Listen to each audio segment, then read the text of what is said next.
Papa, maman, mbote na bino, sango malamu yango omoni na mesa, ba visa kili wenze ba visa nde agence Smart Consulting, bosa na biso confiance na $500 ya pamba, ozo matavion, ozo kende Turquie, tembeza te bino bozo mona ba visa yango etandami, kutu mususu ezoya deja ba visa yango awa tozande na lizi baya ba visa, boya ebeli bosa na biso confiance. Na $500 ya pas na Smart Consulting aucun autre Turquie. Bon, nous on va doute, pas douter.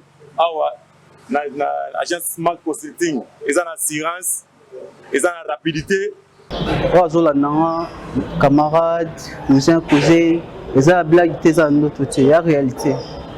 Bon, on a fait un check doute le roi yo, le check paiement à mon arrangé, on s'est retrouvé dans 2 semaines, on dit papier check vraiment agence Smart Cosmétique. Thomas,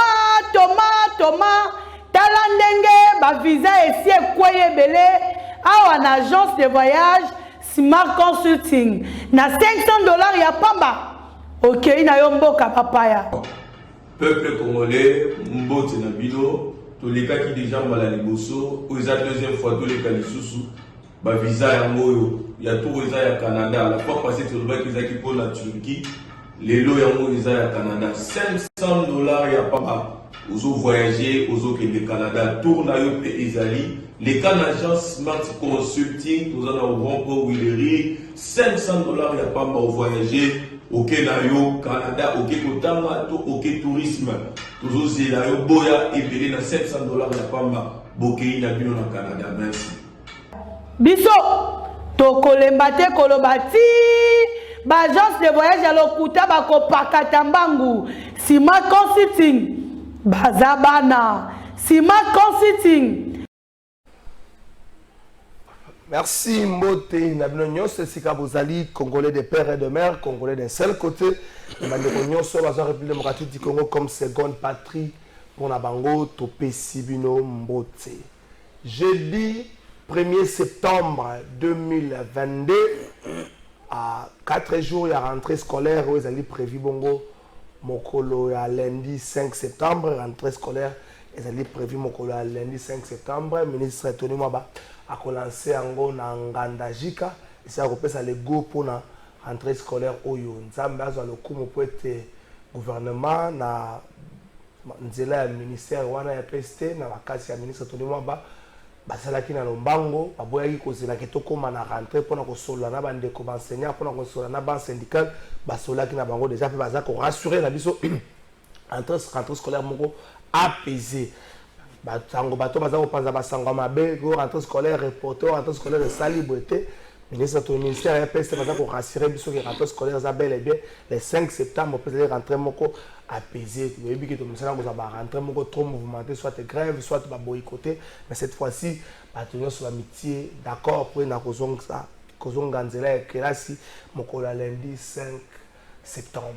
Nous sommes à la théâtre, le président de l'Assemblée nationale, nous sommes à ma boucle, nous sommes à la vie à solo. Le nous allons jeudi 1er septembre, nous sommes à 10h07, nous avons vie à solo. Donc, ce nous allons 21 000. Tu répites sur les avis à solo, tu répites sur les avis à l'Okuta. Pour les députés, ils vont répondre. Ils ont des députés en opposition. Ils ont des députés en majorité. Nous avons fait sa précision. À part l'honorable Denis Sanga, nous avons dit qu'ils ont bon rebelle. Mais les députés en opposition, ils ont décidé. Ils ont Martin Fayou, nous avons fait sa biso biyano. Ils ont FCC, nous avons fait sa biso biyano.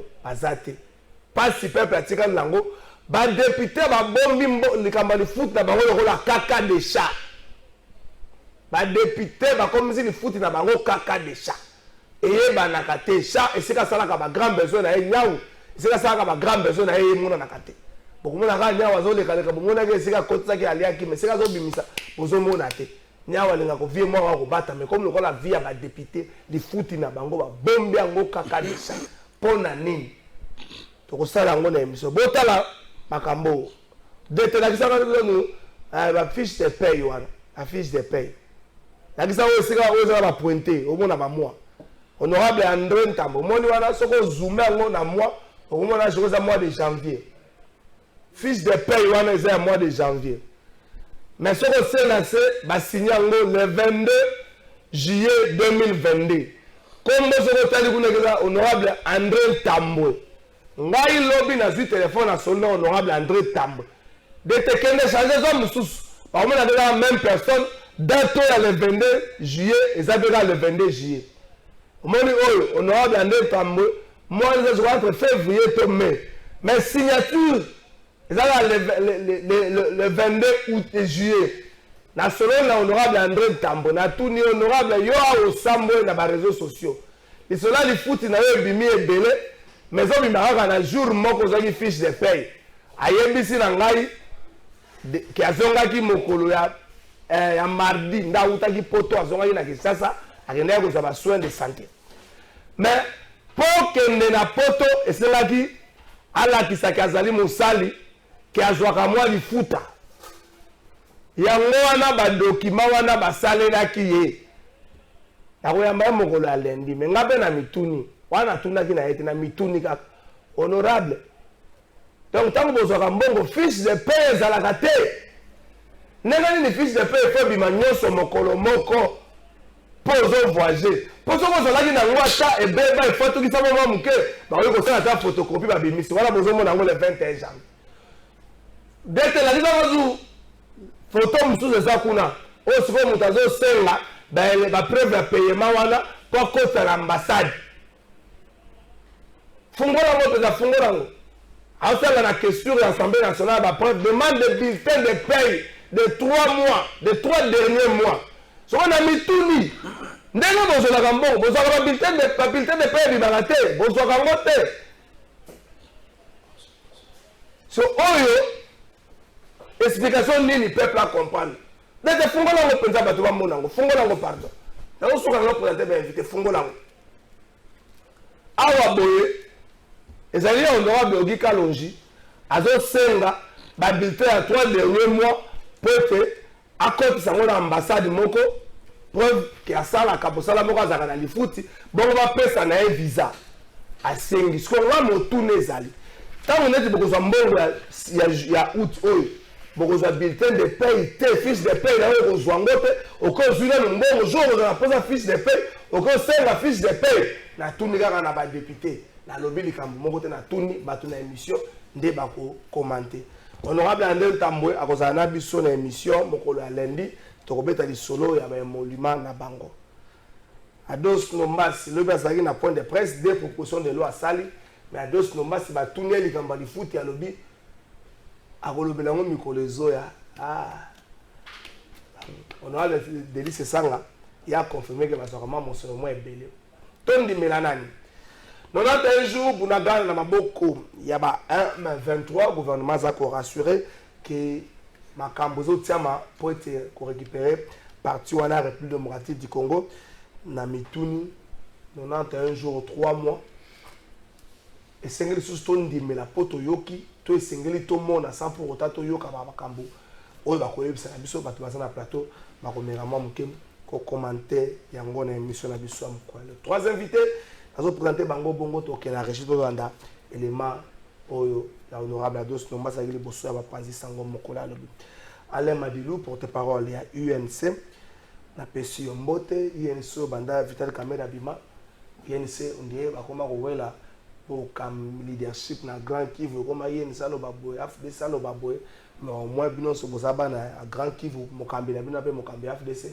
bozaba na Grand Kivu soki bango so bazali boke moko ekozalika moko motuya pe ekozala avantage pour na bana ya Grand Kivu na pesi yo mbote Alain Madilou mbote ndeko kalafai mbote ba co-débatteur mbote na balandi nyonso o bazolanda biso na tongo il faut préciser une chose biso tozvandi na ndako toza kovivre ndenge bacommunicateur ya vie na biso chance eloko pamba bazoleka c'est-à-dire bazoluka bameka poids politique bazobeta lisolo ya poids politique poids politique eyebana mpe na élection yango moni il faut kopréciser que vie na biso chance eloko pamba azwa 12 voix na Kivu na Bukavu mwana mboka Vital Kamerhe azwa 120 000 voix Les mieux joués à la République. Ouais, voilà, donc côté Wana, il faut quand même tous en avoir respect dans la considération.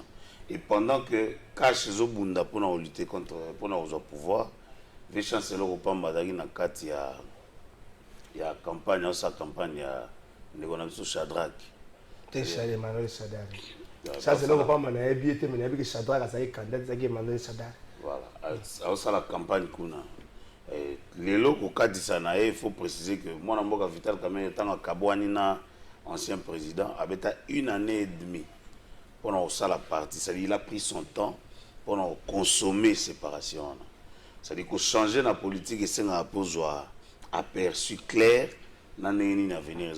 Donc côté on a moins précision, il fallait que ça là parce que bango bazo lingaba ko kanisa que tokoz na guerre. Or biso na bango tokoz na guerre te.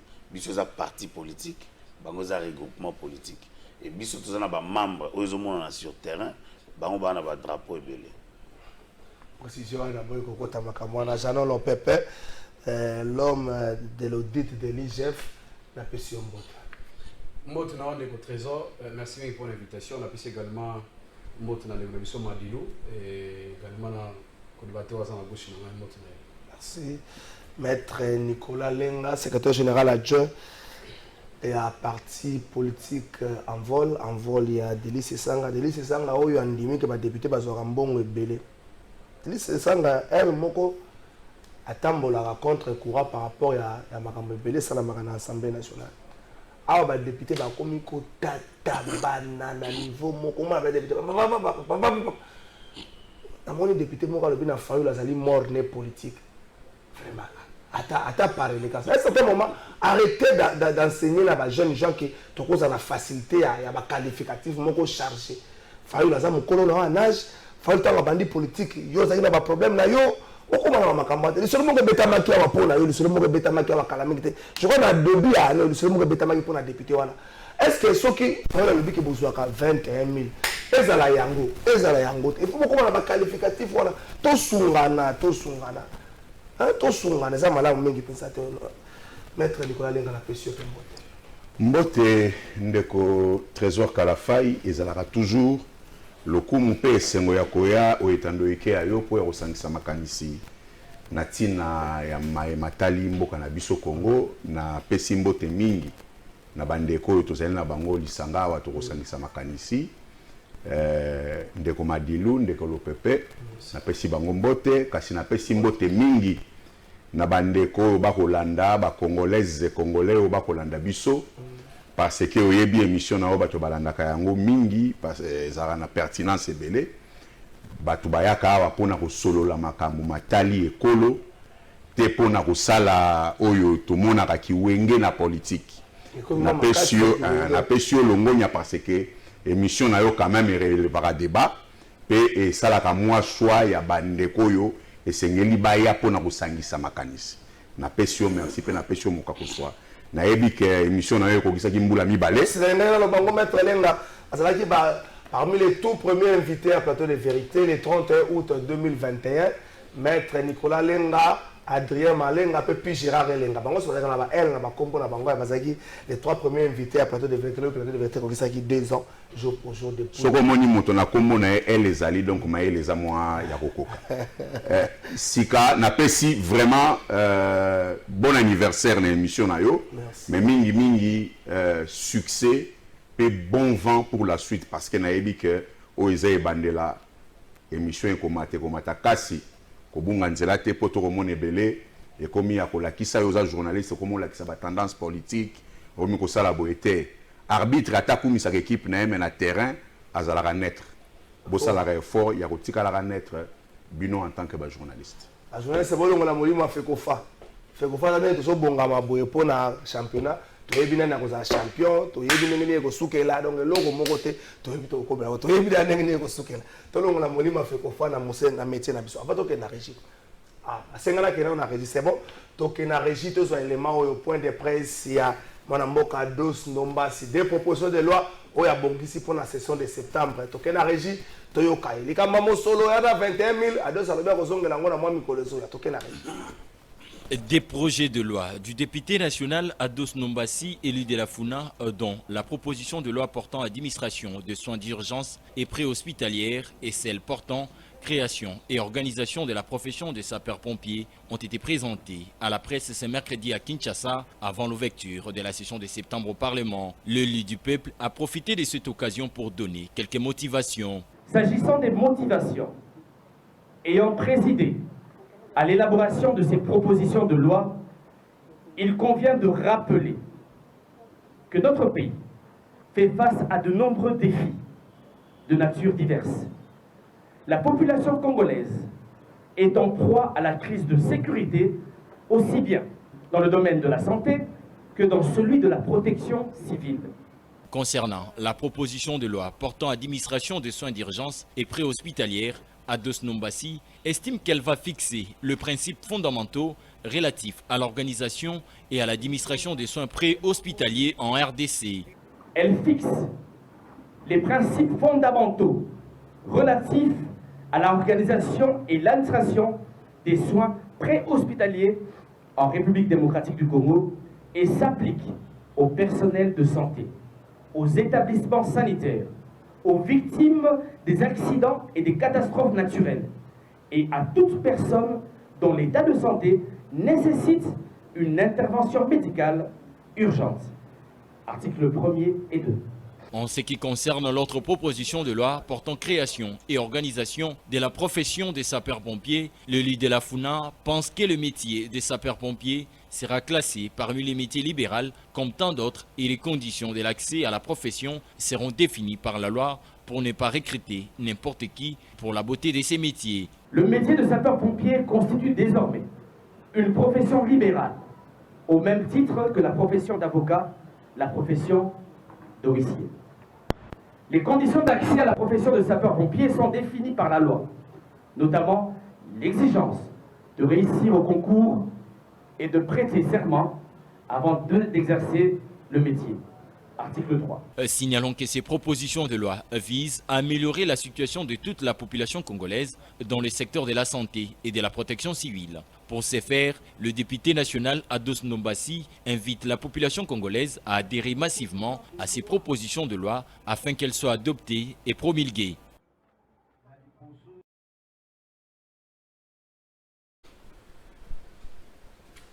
Merci wana zalaki Ados Nombassi boyo ki ba proposer to ko ta makambo na koloba mingi tele loba ndeko ba invité ba loba ndeko Madilu 91 jours bunagana na maboko ya ba M23 na Kinshasa on dirait to bosani to kompeta sur la 21 000 25 000 26 000 13 000 7 000 mais pendant ce temps et loko makasi ya kubanga zali na annonce ya rentrée scolaire aux lundi to komi comité est-ce que bana wana ba kotanga. Est-ce que bakozongela nzela kilasi lokola bana nyonso na République démocratique du Congo ba est-ce que na biso on dirait 3 mois après le gouvernement zo pesa solution.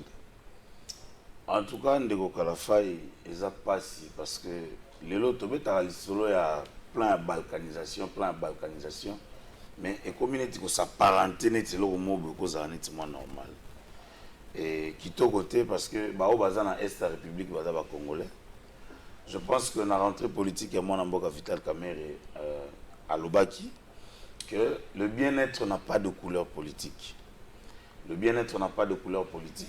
Il va entamer des consultations dans l'ambassade des consorts pour que tout soit solution à partir de la République. J'espère que le lendemain, il y a jour il y a rentrée politique, tout le monde a qui ancien président au Nigeria, au Basanjo. Ou a quand même na moins expérience aya pe Congo ayebi pour na kosola toujours autour ya makambwana moi Mboka Vital Kamerhe a proposé qu'il plan est sorti à crise parce qu'il faut pas oublier que moi Mboka Vital Kamerhe était vraiment empêché pendant 2 ans à salir rentrée politique naïe parce que mon chef de l'État Lobaka il a un rôle à jouer dans la République et Lelo il nous a promis que à mettre à contribution Maël naïe y est mon côté mais comme le bien-être n'a pas de couleur politique, c'est-à-dire à Rosolana baï opposition, na batunyo sous bazana pouvoir pour que tous soient ensemble, tout ça ba idée na biso pour tous soient solution, tout tomber na eloko to yoka kabanda kalate que et balkanisation. Vous ne pensez pas qu'il a accéléré 30 secondes? Vous ne pensez pas que 90 jours après, 3 mois après, Bounagan a toujours dans ma boca M23? C'est une faiblesse pour le gouvernement Nabis. Bon, en tout cas, il faut le reconnaître. Il faut reconnaître quand même que de faillir, ils ont une mission à Bissau Congolais, tant que tu as gagné Etando, ils ont plutôt sur la pour l'intérêt de la population. Et a raté, j'insiste encore, le bien-être n'a pas de couleur politique. Bah, on va souffrir, on va se déplacer à tout moment, bah, on a Bissau. Côté en tout cas, le gouvernement a réussi, je ne peux pas le dire ici, parce que c'est quand même 90 jours, au bande qu'on a Bissau, bah, mais bon, comme ils ont un processus, au moins une guerre, ils ont un mindu qui n'est pas gagné. Ils ont une guerre économique, sociale, ils ont volé belé, ils ont une guerre qui gagné. Et j'espère que, comme attention et Pessami, j'annonce déjà que mon amboka Vital Kamere va descendre à l'est de la République pour annoncer effectivement plein à sortir à crise Oyo à proposer qui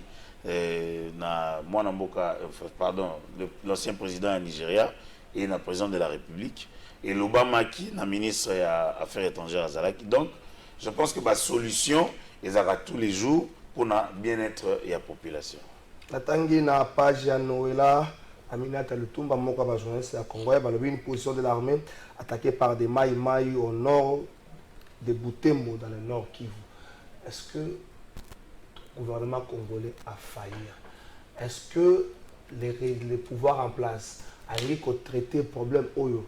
Égoïsme, la société bandeko parce que Ndeko Madilo a rappelé le bien-être n'a pas de couleur politique. Ceux qui bien-être ont passé par ramener Bunagana, n'a pas n'abisso congolais, donc on n'a pas besoin de la tendance politique, on a besoin peut-être de l'expérience. Mais Joseph Kabila, en tant qu'ancien président, on a besoin d'expertise de Némi, comment est-ce que qu'est-ce qui est suscité dans l'oreille à chef d'État pendant qu'il y a des directeurs de cabinet dans les circonstances qui a brûlé? Est-ce que le gouvernement congolais a failli? Merci bien de votre trésor pour la moutona na vous l'effort na ko répondre à la question parce qu'ils a ma casse mingi mais c'est important avant na banda pour répondre à la question na yo na tout à l'heure tout pour une émission awaki na linga qui na remercier d'abord ba juge ya pour des comptes surtout avec tous les magistrats ou ba prita qui c'est pour la lobby et je crois qu'à partir déjà les lots déjà jeudi lobby mais vendredi la semaine prochaine je crois que dans les fois pour des comptes tous les magistrats bakosa la musala na bango par rapport à notre requête parce que oyebi que non tu sais qui yango officiellement que non la Cour des comptes il faut contrôler l'IGF. L'IGF est un service public à l'État azali scruter la carte à contrôle wana non ça c'est pas mon problème de Kalafai c'est que moi c'est le marque non ndeko na biso mwana mboka Gilles Limieti Azwaka, misolo à l'État, au l'État a fait ça pour le fonctionnement, il y a City et l'autre a City. Donc, moment est pour qui non, la Cour des comptes a gagné pour contrôler, a audité, tout le monde, Gilles Alingeti, na équipe na Mobimba, le Lengeni, Bajira Kambo à l'État, donc c'est très important. J'insiste, on disait que non, dossier à contrôle et à IGF pour la Cour des comptes, ils ont dossier prioritaire. Donc, n'est pas prêter serment, n'est pas ça, ou bien la semaine prochaine. En tout cas, il faut déjà pas dépêcher. Équipe na bango, ba vérifier. Makambo tuza ko senga yango na niveau chef et à ce moment-là que non, to ko ba soki élément qui partenaire na biso na de Gilles Limieti azali parmi ba gestionnaire ya malamu na kata mboka donc tuza ko sila yango vraiment à pied libre. To ko da ko ya Bunagana. Na dossier ya Bunagana ya makabitali ya Bunagana de Bunagana trésor. Oyebi ils ont ça la participer mawa. Parce que ce qu'on a le logo maoze ya Bunagana, c'est comme si le gouvernement congolais allait réputé démissionnaire. En commençant par le président de la République et son gouvernement. Parce qu'on ne peut pas comprendre, dans la Constitution donne le président, lui était garant des institutions, lui était symbole de l'unité nationale. Lorsqu'il y a une portion à la République, ils allaient occuper, ils allaient détacher l'administration de la mission. C'est déjà une guerre. Malheureusement, la Kinshasa, tout ça comme la réalité, c'est comme si Bunagana, ils ont su à Congo. De Balomali Bunagana, na kati ya RDC. Il mange aux élections à moi. Parce que comment est-ce qu'il y a un gouvernement responsable? Avec on dit que Makele na kati ya l'État na Kinshasa. Pourquoi le gouvernement a la mesure? Il y a pour récupérer Bunagana. Parce que sur le plan diplomatique, oui, donc on a vu ça développer que non, voilà, il y a eu l'arrivée à ce chef de l'État à Nigeria. Mais 13 ans après, on sait que non, cet homme-là a contribué pour la paix à Mokalabiso. Mais 13 ans après, est-ce qu'il faut qu'on soit encore la même recette? Est-ce qu'il faut utiliser la même recette? C'est ça maintenant la question. Et au-delà de tout, Nego Kalafay, sur le plan diplomatique, et moi je disais que non, la diplomatie, il y a Nego Félix Tshisekedi Tshilombo a échoué à Zokokagati. Parce que, non, mais ce que c'est là qui a échoué, malgré la révélation, malgré la marche sur le Moko Kalabiso, pour dénoncer l'agression, normalement il faut qu'on ait un résultat. Mais le résultat, c'est peuvent aller à simple. Quand même le secrétaire d'État américain, quel a été son discours? Et elle connaît Nakigali. Discours des Alakini. D'ailleurs, Nakigali a aussi tous les deux partis. C'est ce qu'on soutenir les groupes armés. Donc, pour la bango, Kagame a réussi à faire passer le message qui tient à soutenir la FDLR. Et pourtant, dans la réalité, ils en ont été. Donc, je dis que c'est ma faiblesse, il y a l'État congolais, surtout au sommet. Parce que ceux qui sécurité congolais, ils ont une priorité à la présidence de la République. Ils ont une priorité à gouvernement. Je crois que sur le plan militaire, il faudrait qu'on récupère Bounagan. Malheureusement, même au niveau état-major général, il y a FARDC. Il n'y a aucun communiqué. C'est comme si une situation comme une normale. Donc, administration... D'ici là, ça la somme qu'on peut récupérer Bounagan. Mais d'ici quand le contre-trésor? Autant même au journal, il y a concert là-bas, non? Bango que va attaquer le lobby. Non, mais 90 jours après, quel est le plan des alliés de Boukalafay? C'est ça maintenant le problème en gros. Aujourd'hui, tout le dossier va dépiter. Mais notre armée a ça dessus en bon, on est au trésor. On est à soutenir notre armée. On est à empêcher. Est-ce que c'est la raison pour que non? Parce que l'armée va attaquer parce que la civile va non, tout ça comme on a moi ailleurs de votre trésor. Merci. Pour récupérer l'intégrité territoriale. C'est très important, il n'y a pas de... Merci. Ce n'est pas là la priorité là-bas. Mais ils ont la priorité, ils ont la priorité, il y a ça là-bas. Et dans tout ça de votre trésor. Kabila, c'est un monument pour notre pays. Kabila, c'est un héros. Pourquoi on ne constitue pas Kabila par rapport à ce soir? Le commissaire Némi a dit ça. Là, il y a Bernard Ouvoche, la République, s'il va confier à l'Afrique, merci à 5 000, ceux qui vont coquiller. Dans le bazar d'expertise, merci, Jean Lopepa, Au soutien au Sénégal, bon, il était court de compte, c'est pas audité IGF, c'est quoi? Mais qu'on a s'il vous plaît, s'il vous plaît, tout le monde malin, tout le monde qui m'a dit, on a le micro, on a le micro, donc on a le droit de passer. Non, mais c'est important. S'il vous plaît, Jean Lopepa, s'il vous plaît, moi, on a le micro, le bas, on a malin. Donc on a mon mot à passer, on va s'arrêter le micro, on a gang, on va le micro, on a le micro, Maître Nicolas Lenga, 91 jours pour la canne entre les mains, il y a M23. Est-ce que le gouvernement congolais a la limite en termes de protection de la population en termes de combattre l'intégrité territoriale? Est-ce qu'on a en phase haute aux Arango, Alain Madila, le Bayango, le bien-être n'a pas de couleur politique et c'est que le gouvernement a un peu d'égocentrisme à fond. Beaucoup ça rappelle la bataille. Surtout dans le bateau, parce que moi, espérance moquée à gestion, il y a un conflit le la haute, tout ça, on citerait les clans Kabila, retour à la bango, recette, mais parce que ça, tout ça. Bon, déjà, on a évité qu'est-ce qu'on met dans le bien-être n'a pas de couleur politique. Je ne sais pas ce qu'on a mis dans ce concept-là. Donc, moyen à commenter à Momingi Mingezate. Et là, on a évité que quand on met un gouvernement en place, ce gouvernement-là n'a pas de coloration politique. C'est un gouvernement de la République. Okay. Donc, parler du bien-être qui n'a pas de coloration politique, à moins qu'on me donne le contenu de ce concept, je pense que c'est un peu comme enfoncer une porte ouverte. Si on a makambo est important. Ce qui n'a lobby, les gens vont crier à l'outrage d'un côté, bah continuer à faire un message haineux, jaloux, aigri, et que sais-je encore, bah communion sur la bande qui est na joie. Tango va proclamer état d'urgence. Bisso na envol. Na monoko ya leader na bisso président de l'ICE Sanga. 2 heures après proclamation état d'urgence. tolobaki ke opération wana ezali mabe. Balobi ouais, c'est ça ngana bato na ye kaka boye, ba français milai, ba populiste boye na boye. Lelo yo, tout le monde est d'accord qu'état d'urgence wana ezalaki makambo etengama.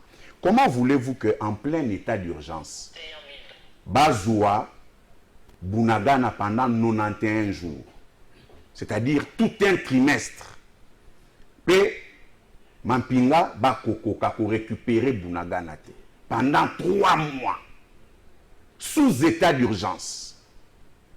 Et ça quand même grave. Sika Tata Mokonzi Ekolo na apparition médiatique na emoko ya kalamingi te alobi ya za ko opter mingi pour na option militaire te mais ya lingi mingi voie diplomatique, il ne veut pas faire la guerre. Et Sengeli kasa expliquer biso ba congolais. Yo muto lingi guerre te lingi option diplomatique. Ce état d'urgence ezali kwani. Là ça moi nini moko boye, ce qui état diplomatique to benga yango. Bazui batu nyon surtout na affaires étrangères ba déployer bango na ba pays limitrophes. Au état d'urgence qui suppose on va dire qui suppose un déploiement militaire assez particulier et une organisation militaire assez particulière, c'est-à-dire option militaire et a mis en avant. Bon, yo déclaré état d'urgence. Kaka yo mo solo bi makambu ya mampinga te nga mingi masolo. Masolo ya ngope libungu tulu. Sika tolingi ba congolais ba continuer ko kufa to tolingi nini. Et Sengeli bateau yo bazali na union sacrée ba ko koyebisa biso. Et comment est-ce que bango ba koloba tolingi to kenda na makambu ya diplomatie nde tomoni to kokuki ko sisa likambo ngo ndenge wana. Mais qui ne sait pas que l'armée congolaise est infiltrée? Ba brassage au basalaki na kalawana na ba rébellion et tout ça. C'est peut-être la raison ils ont poussé Tata Mokonzi Ekolo à opter pour la voie diplomatique. Non, c'est comme ça que na goloba otangi ba kombo abatu na sana posa goloba ba kombo abatu awate bato bakambaki na kala.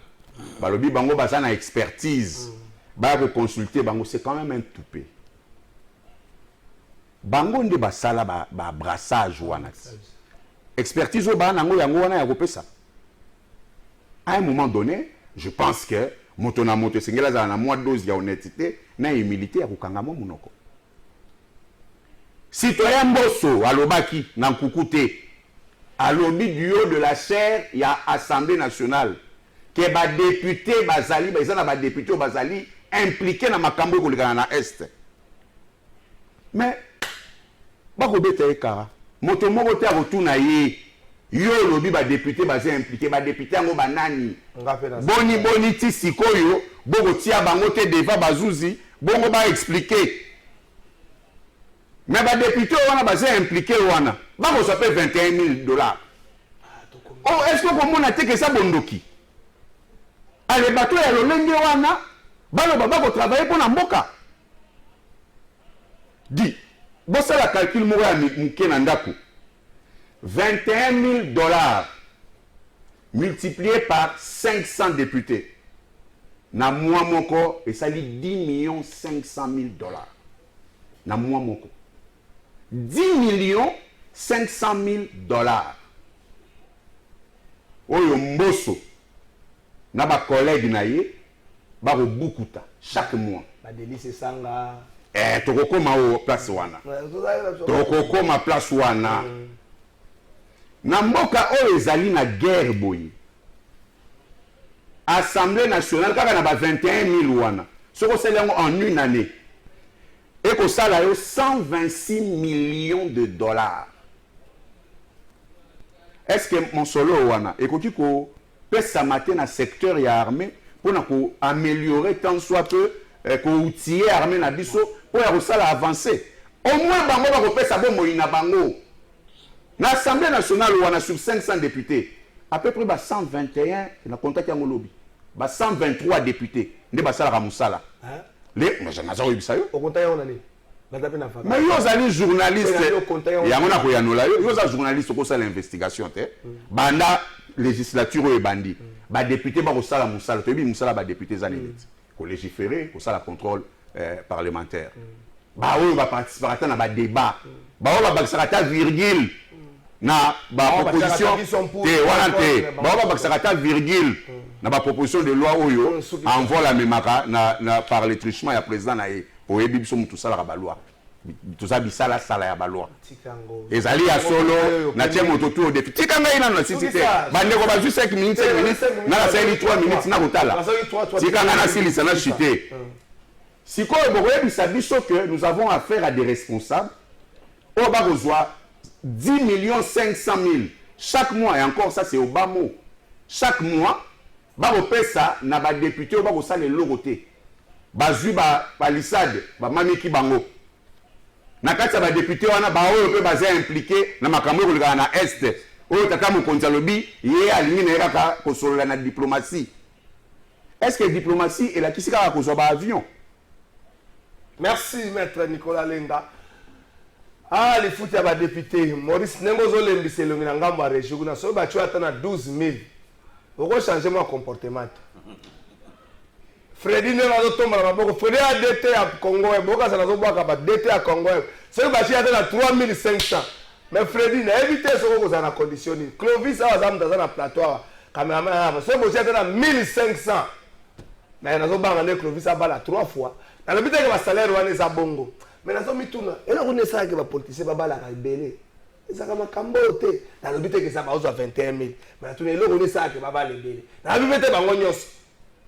Mais est-ce que yango te nezo pousser bilenge belé bakota na politique tango bato bazo yoka ba somme wana pona ko bala te pona ko kozwa bosolo wana tango bato bazo yoka ba somme jano yango te 10 secondes. Écoutez, bayaka na politique avec beaucoup de conviction parce que monta ko ya 21 000 dollars wala pona ba député nana créer nana ndimé ngo c'est le conférence c'est le président Antoine moto andimé lo kona kosone yango donc ala baki kono ndeko Tshisekedi abaki ko créer ba millionnaire congolais.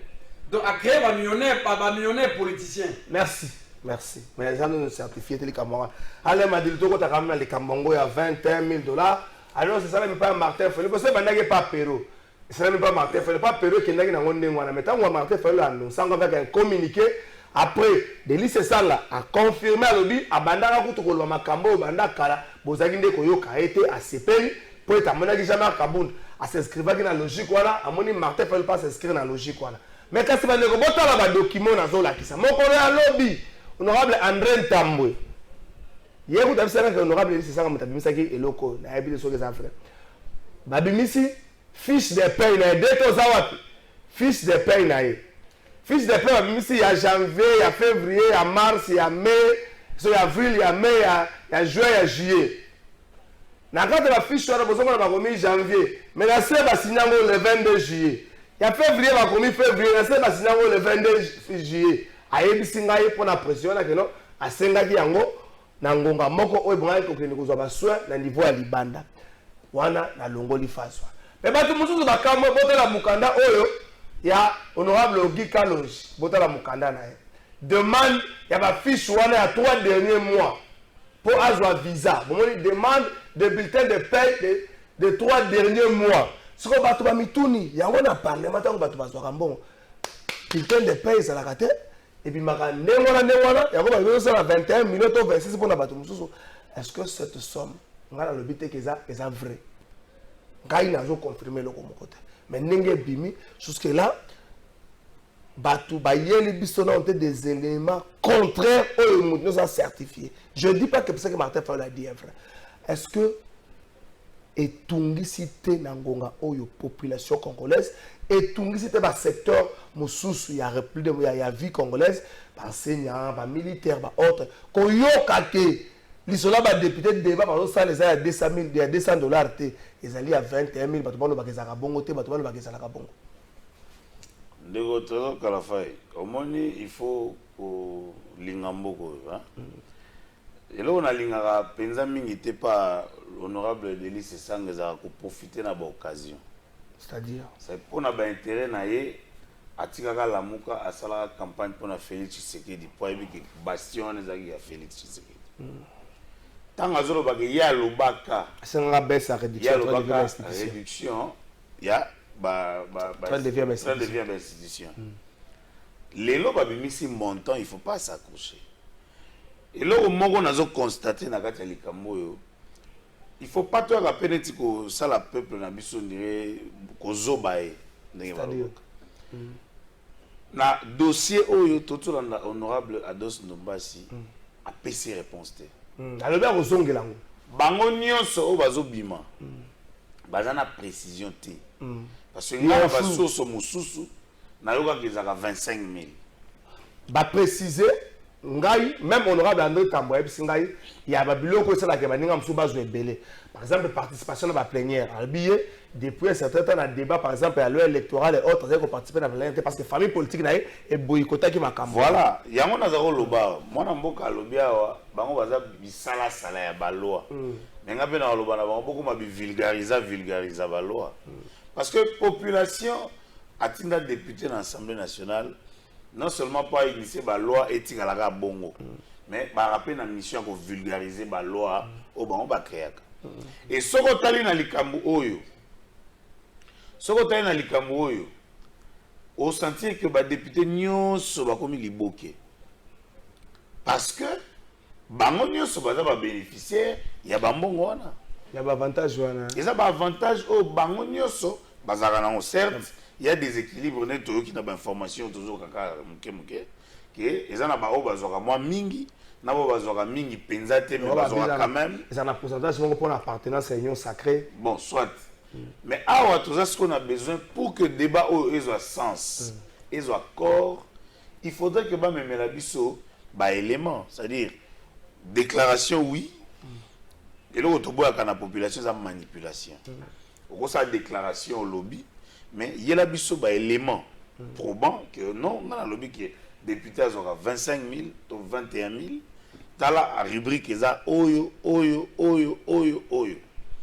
parce que quand tes années pour lobby kaka est soulevé batou mais pour pesi batouana ba élément concret ozomona parce que toujours ka oya lobby na ko répondre lobby mususu batunier à critiquer attitude à dénoncer. Mususu batunier bo eza populisme. Muto a dénoncé a épé na ba élément concret. C'est na kati on na kati na to kota na flou moko oyo eko risquer et s'apparenter la manipulation et non et logo ekozala na information ekozala l'intérêt à la population. Merci Jean Lopepe. Soit 2 minutes tout ça pensa. Mais je ne sais pas pourquoi trop un salaire à député ça la secret parce que les députés allaient payer par les contribuables congolais. Au moins en France Macron va tout nier là. Monsieur le président touche combien il vous dit je touche 12 000 ce que bolongoli 9 000 ou 8 000 quelque chose dans vivre en mbongo parce qu'il y a dit que la mbongo la population des autres foutaille mais biso awa tangu Martin Fayulu a annoncé allez me dire le bango moi flou moko ça na kati précision ça pensate pourquoi pas Assemblée nationale aya appel sa biso ba exactitude ya makambango avec de preuves oyo ko permettre biso to clore peut-être débat yango a besoin de 2 minutes. Non mais le trésor c'est important 2 minutes disait belé mais on ça l'effort parce que non qui on belé ba lobi awa si tu as de konabiso il y a un vol mais il y a un problème qu'il faut de relation madiloi ba que la rôle des députés dans partage la constitution député a une mission de vulgariser la loi non député a une mission de légiférer et de contrôler c'est ça la mission des députés en mode député n'a pas une mission non après avoir légiféré à qui a quitté la base de la province à la campagne de vulgariser non et ça mission des députés dit par exemple mission il y a gouvernement c'est comme ça que sur le même origine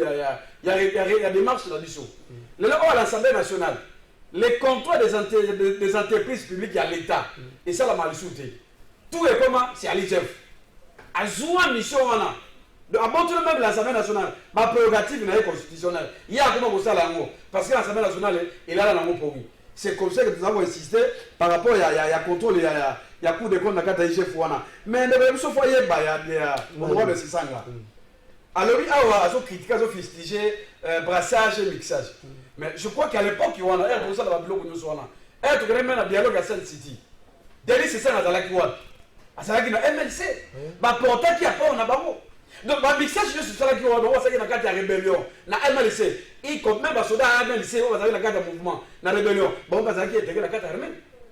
Donc, je ne comprends pas que non, les héros, il y a des c'est ça. Comme on critiquait Brassens dans le mixage à l'époque, oh, on va contribuer à qui? Dans le moment. Mais le héros, comme côté le mélange, donc, je ne comprends pas. Il y a aussi même un élément, le bi, on va mettre un mot sur du mot. Oui, c'est important dans le Kalafat. C'est là où on se distingue avec d'autres jeunes. Elle dit que non, les députés, les propos à l'époque, elle aussi, les députés vont quitter les groupes armés. Tout ça, Kalafat, là, il y a comment? Je me rappelle, je crois, les 5 mai. Na commis la procureur général près la cour de cassation. Na monsieur na se référé à ma propos la mosso que yo était que cour de cassation. C'est un honorable mosso après ça yo comme va député va impliqué. Au kangabango funda ba na au kangabango parce qu'on a parqué. Ti le lettre morte. Ah oui, à répondre mal. Ti le yo. Osoko ba donc ba député va impliqué même na kati ya va soutenir au groupe ça wana. Ba relation. Donc il y a une solidarité institutionnel à 4 mois, c'est comme ça que la situation est aussi le logo mais dossier wana va clarifier. J'ai suivi l'honorable Samuel Mbemba au Azali député Azali Dikab il y a honorable Mosso.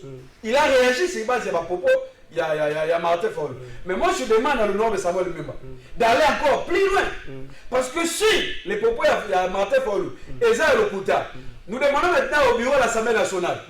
Lui est un handicap, il y a honorable Mosso. Je sais que vous êtes populaire dans le Canada.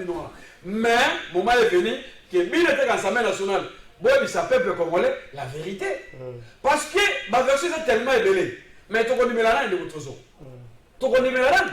C'est comme ça que dans l'autre zone, non, il y a un esprit, il y a jouissance institutionnelle. Donc la présidence, le Parlement, les deux chambres de Parlement, le gouvernement. Donc, ça n'a pas de coalition, pour nous payer on ne peut pas comprendre tout ça la grève même pas mais un député gagne 21 000 $. Par rapport à Moussalani de votre zone donc ceux qui volontaires que la présidence de la République il y a une partie le peuple d'abord avec le slogan là qui est là aujourd'hui slogan de Tigalini c'est un slogan vie substance n'a qu'à te le des ennemis. Absolument rien du tout. Parce qu'on voit que le député gagne 21 000 $. Le président a une opposition. Il peuple là, aller devant. Il y a action. Mais là, c'est pas priorité d'abord le député. Merci. C'est comme ça que Kabila est prophète. Kabila est prophète. Que cette majorité là, ils ont la rachète. Mais pas prévu. Merci, Jean-Noël Lopepin. Maître Nicolas Lenga. Bonjour, Ndeko Kalafai. Baye Bisabiso, Jeep Palisade, Zalaki Crédit Kassi. Na la Nelly Fish de Paywana.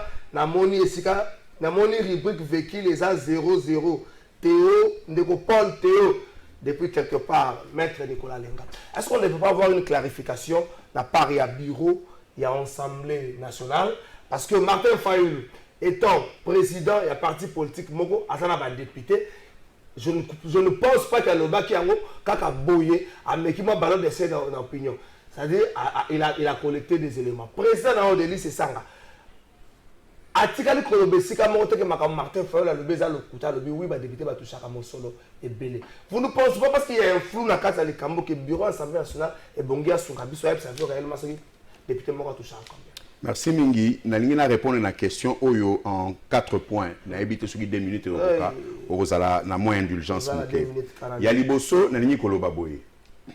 Likambo oyo ya salaire ya be député ou eleki ebele. Moto Abanda Kiango, encore une fois, c'est le président de l'ICE Sanga. Vous vous souvenez, à l'époque, à l'Obaki, que les députés vont retoucher 13 000 $. Na ba Léo Eleki. Bandeko yaye à l'Assemblée nationale. Bakomi ko finga ye, obelifu, oza populiste, ozolinga ba foyer na biso panzana, obi ba misu bazana ba 4-5 bandes quoi. Baye bate, soki bazwaka combien et tout ça. Il y a l'obité. Ngai na linga bosolo moni balingaka te makambo wana bato bayeba tangu kutu misolo ezalaki na 13 000 président sesanga apoataki alobi tokozwa mbongo ebele ngai nasengi na biso badepute étant autorité budgétaire tozenga mbongo wana na katikati mpo misolo ezonga kosala baekole bahôpitaux sikoyo otunanga nini sur 500 députés 499 bazomeli se sanga na bien 499 balobi oza na fou bakitisa misolo na biso ndenge nini tango eleki mokebeye mabunda abakiseli bango bambongo likolo oyebi likambo wana te oza journaliste sika lelo oyo mbongo ekomi 21000 nayoki awa ndeko Madilu alobi badepute mosusu bakomaka na ba 25000 soki bazali soki bato ya union sake soki ndenge nini ye moto akopesa biso précision wana non badepute bango basoloba keza na bato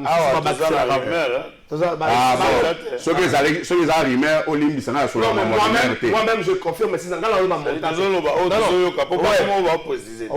soki eza rumeur ngana okati na minute je parle en tant que journaliste honorable André Mbata epesa ngai salaire eza fixité pour na bato nyonso et ça va tout bazaka moi plus après 5 ans par réseau moi bien sûr m'a expliquer ah tu repères de temps s'il vous plaît Mbata otina idée André Tambwe Lukane Mbata s'il vous plaît Tana Mbata s'il vous plaît yote tozala maloba sikoyo yote tozala maloba omoni oboto linga minute na ngai singa ozomisela nga minute na ngai soki ndeko Fayulu alamuki lelo pona koloba makambo président Sesanga aloba utakala to sengi merci mingi parce que il n'est jamais tard pour bien faire.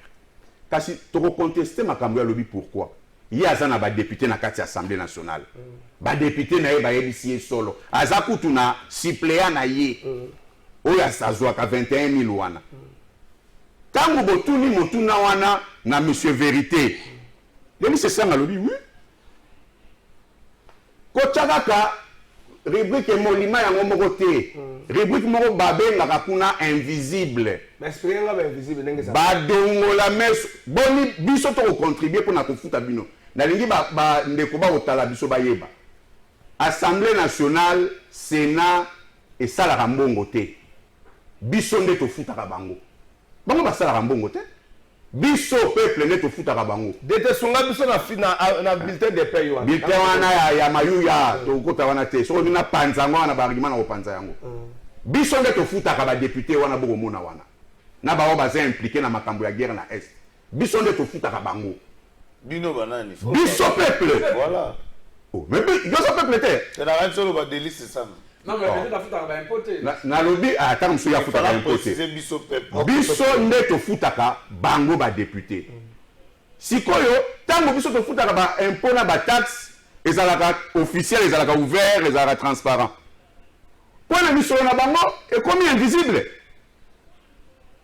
bango mosakana na biso topesa bango mbongo na ndenge ya kofungwama bango pona bafutama ekomi invisible bamikangi na kuzu mboso na baposolo na ye basali masolo na bango na kuzu na mbongo biso topesa bango bato bakoya badepute ebele bakowanga na makambo wana kasi bato ya union sacrete te 21000 te kasi loba combien ebonga dos aza mutu union sacrete ados awangani mbongo wana te awangani talobi akolobi tikanga naza na minute na ngai tikanga na 30 secondes te 30 secondes te boyiba kinga minute na ngai te okomi na oyo ekomi comportement ya union sacrée na FCC tikanga ina loba tika kokatanga maloba te bandeko baloba te okataki bango te na komi loba vérité okomi okata ngai premier point yango wana na lobi ba député balobi oyo azali na preuve contraire aya na preuve contraire a spéculer te ya mibale makambo ya ko vulgariser ba loi te ndeko Madilu ngamo ofona loba poza mutuna na ngai ndeko Madilu député okokomaka pe député avant ko mayeba musala nango okokoma te obando yekola kuna ezali kosala mibeko na ko contrôler que mibeko sali bato wana ya exécutif basalela yango soki basaeli yango te opesi bango mbano négatif mais bino siko bobakisa okokatanga pona nini sika ngai naloba okozwa ngongo okorepite te makambo motu ya boye naloba une fois kasi nakoloba susu te na émission ekomi sur 1 minute sikoyo makambo ya basalaire ya bahomme d'état bahomme public président de la république ye moko alobaki oyebi émission wana alobi o ngai nayebi na nga salaire na nga te d'ailleurs eza dérisoire yango nakipaka yango te député azoswa $21,000 sikoyo président azoswa combien abengi yango dérisoire ayebi salaire na ye te est-ce que place wana mpenza tokotambola na ndenge sérieux ya kotambusa mboka nasuka sikoyo na likambo ya brassage mpo ndeko lopepo alobaki makambo wana esengeli kokosa bato te ntango toya na Sun City tosali accord ya San City ba groupes armés nyonso tu bavandi basololi bayokani ya mutu ya boyi makambo ya kosimba lisusu mandoki po ya kozwa pouvoir ezate esengeli kokenda na maponami yango maponami ebanda kosalama na 2006 kasi bato baye na sima na mandoki bakoki ko bénéficier na brassage na mixage te po toyokana biso banso makambo kosima mandoki abupia donc bazali na expertise te na makambo wana ya brassage basala sima ya makambo ya santé. Merci maître Nicolas Lenga. Honorable André Tambo ebsengai invisible mutai moana na li foot ya parlementaire mutai nango ezali président Léon Kengo Wadondo alobi na Sénat mukolo moko bazo sala moni so ba député ba plaignant pour li foot na bango ezali na télévision te so bazo toujours te s'il vous plaît tant bazo ndongwana ba fixer oyo boki bazo ko molima mais ba moni ba chef frère logement te frère transport te ba cheki na frais téléphonique te ba député ba lobi mais président bongo makambo ya alo na alo makambo ya logement makambo ya transport est-ce bongo te wanto ko tiango na ba invisible président Léon Kengo Wadondo est-ce bongo to ko tiango na ba invisible ve uzana papa batasi akenda bango ba ko bongisa te ko na nini c'est des responsabilités à toujours faute pas à passer. Une minute sur cette émission ndeko ale madilu na minute ba ebisinga on dit ba prof ba komi ko lemba ko tangisa ba professeur à l'université bazali ba jip te bazali ba mérite ba komi ko lemba parce qu'ils se disent comme si bato ba la politique ba so considérer ba côté professeur à l'université na benga ma la politique tant que débat zo ta na place publique il y a ezala ba 2000 il y a ba 3000 teza ba il y a ba 21000 toi ba 13000 dans un pays oyo. C'est-à-dire, un député congolais touche plus qu'un président français. Même quand vous avez 13 000, c'est plus qu'un président français. Le pays Mogo en voie de disparition. Pays sous-développé. S'il vous plaît, s'il vous plaît, tout le matin, pour toujours ça la passion. Mais tout le matin, notre pays n'a en termes de développement. Tout le monde en France, qu'un député congolais a touché plus qu'un président français. Et ça,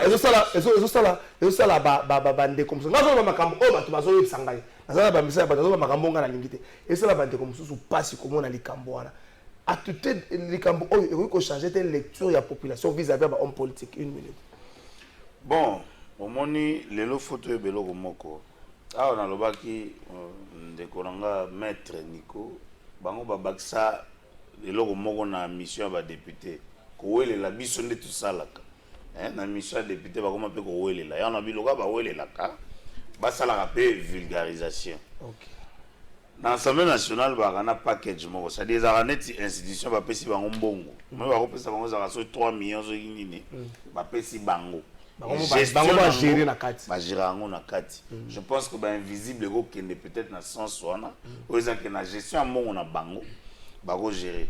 Mais lelo face à la population zo souffrir ils ont quand même un message oyo ils ont négatif ils ont dirait peuple a bailler pour voter ba député que na zotinda ba député dans l'Assemblée nationale pour ba kinda ko s'enrichir au moni ba débat monsieur ka okindo ça la campagne ba ah to voter pour yo bon mongo oza la fois passer ozomona c'est-à-dire risque wana ezali ke bo lancer élection bo programmer élection ba député ba kiti na terrain ba zuiper ba voter c'est-à-dire ba voter et tout le cas ça l'effort président Mbosso o meka ko aider biso débat o elongwa na ba rumeur et comme débat moko to comprendre clarté za wapi na ya touchaka combien na touchaka te to e bango lelo parce que awa na opposition na majorité ba nyonso bazo lo baté. Merci Jean Lopepe. Une minute na peut ça.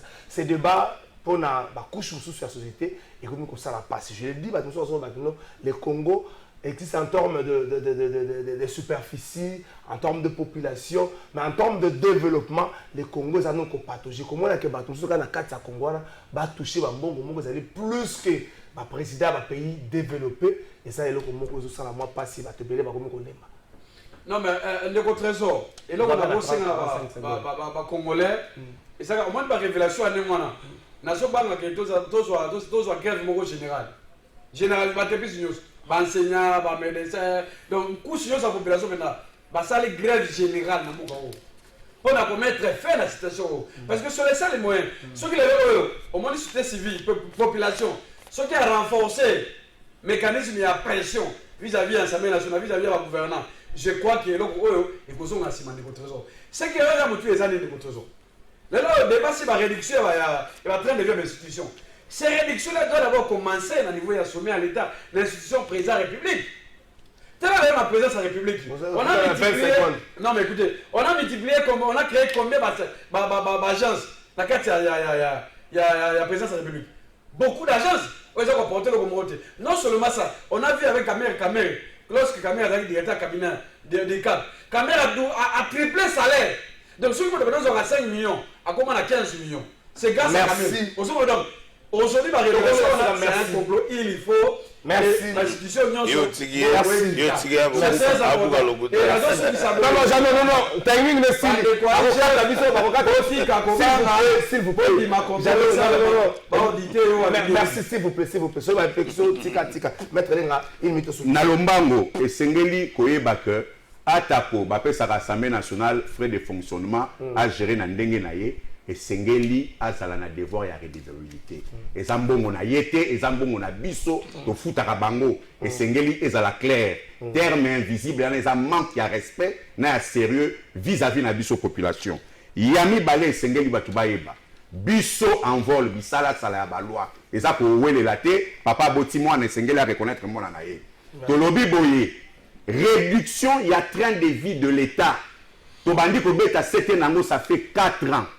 4 ans après, Tata Mokonzi a écolo a éko sosola ke et Sengeli réduction du train de vie ata kwa ko salela yango te balobi programme Tile Gelou na tuni na Chilube Laxi exemple.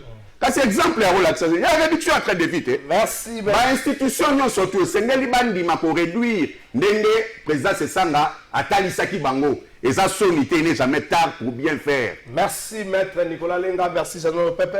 Alain Madilou, merci à staff technique Mobimba, Clovis Odinga na caméra, DT Freddy qui puis mon régie finale, Maurice Gandou comme assistant à Juice Bongeli, merci Nayo.